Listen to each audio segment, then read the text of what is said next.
اعوذ باللہ من الشیطان الرجیم بسم اللہ الرحمن الرحیم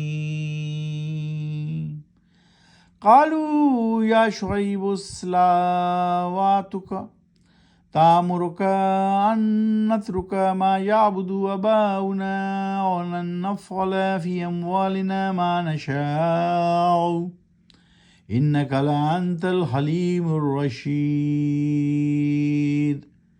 ابھی آپ کے سامنے آیت نمبر 87 سورہ ہود پارہ وما من دابہ کی تلاوت کی گئی۔ اب ہم اس کے معنی پڑھتے ہیں۔ آج ہم کریں گے 87 سے 91 تک کی تلاوت اور اس کا ترجمہ بھی پڑھیں گے۔ تو شعیب علیہ السلام کا قصہ چل رہا ہے سورہ ہود میں۔ جواب دیا شعیب علیہ السلام کی قوم نے، اے شعیب الصلواتوں کا، کیا تیری نماز یا بندگی حکم دیتی ہے تجھ کو کہ چھوڑ دیں ہم پوجنا ان کو جن کو پوجا کرتے تھے ہمارے باپ دادا؟ یعنی ہم کیسے چھوڑ دیں جس کو ہمارے باپ دادا پوجا کرتے تھے؟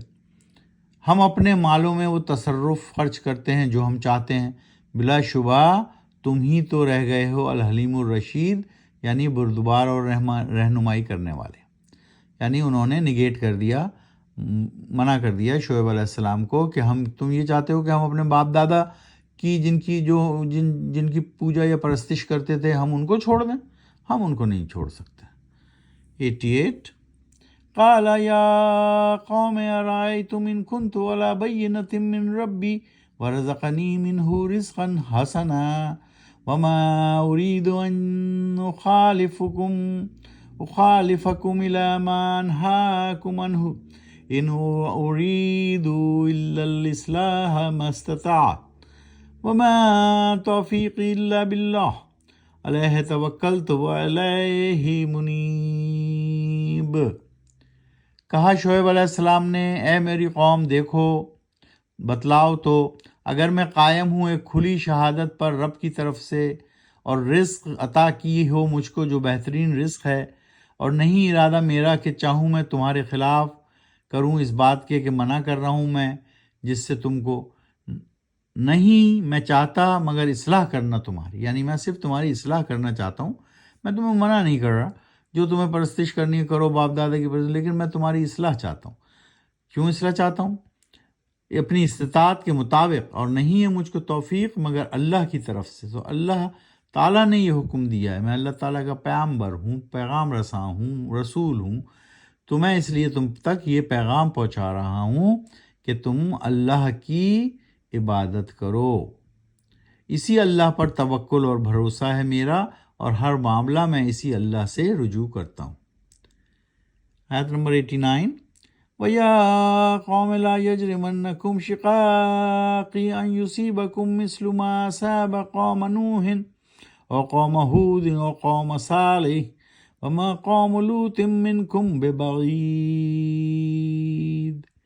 اب اللہ سبحانہ وتعالیٰ نے اس آیت میں پورا بیان فرما دیا کہ اے میری قوم، یعنی ابھی تو کہا جا رہا ہے شعیب علیہ السلام سے، تو شعیب علیہ السلام انہیں کہہ رہے ہیں، اے میری قوم، نہیں ہو کہیں ایسا کہ اکسائے تم کو مخالفت پر میری یہ بات کہ تم پر آئے مصیبت، یعنی کوئی عذاب، ویسا ہی جیسا مصیبت یا عذاب آیا قوم نوح پر، نوح علیہ السلام کی قوم پر بھی یہی ہوا، پھر انہوں نے بھی نہ مانا پیغام، قوم ہود پر اور قوم صالح پر، اور نہیں ہے قوم لوط تم مکہ مدینہ سے کچھ زیادہ دور، اور پھر قوم لوط بھی تو کچھ زیادہ نہیں ہے دور۔ تو اس کا مطلب ہے ایسا نہ ہو کہ تم پر بھی عذاب الہی یا اللہ تعالیٰ کی مصیبت آن پڑے۔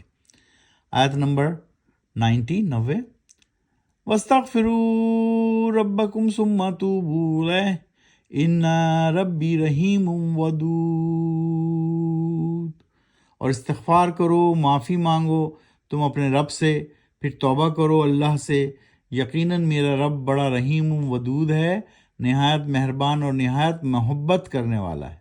تو ابھی بھی اگر تم یہ چھوڑ کر، بتوں کی پرستش چھوڑ کر اللہ کی طرف رجوع کرو تو اللہ بہت ہی مہربان اور محبت کرنے والا ہے۔ 91 قالوا یا شعیب ما نفقه کثیرا مما تقول وإنا لنراک فینا ضعیفا